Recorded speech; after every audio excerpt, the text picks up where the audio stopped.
incontri dove la gente viaggia e va a telefonare, dopo barba che sa di pioggia e la 24 ore,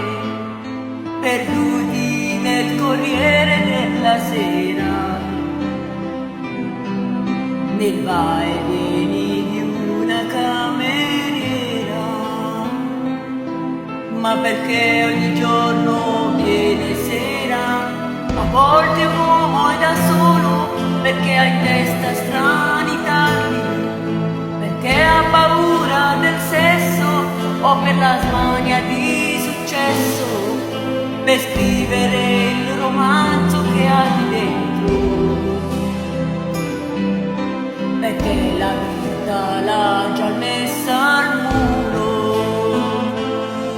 o perché in un mondo falso un uomo vero, Dio delle città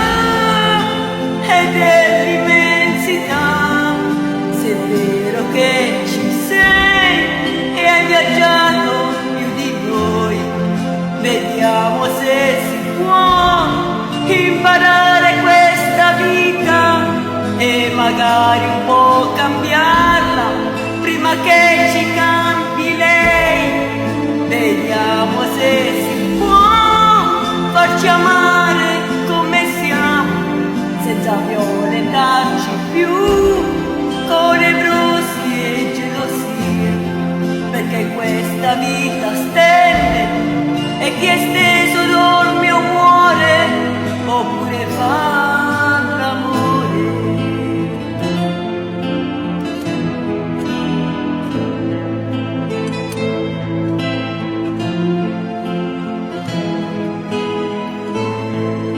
Ci sono uomini soli per la sete d'avventura, perché hanno studiato da prete o per 20 anni di galera, per mali che non li hanno mai svezzati,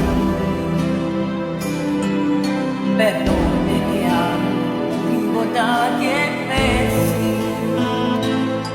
o solo perché sono dei diversi, Dio delle città e dell'immensità. Se è vero che ci sei, hai viaggiato più di noi, vediamo se si può imparare queste donne e cambiare un po' per loro e cambiarle un po' per noi. Ma Dio delle città e dell'immensità, magari tu ci sei e problemi non ne hai, ma qua giù non stiamo in cielo,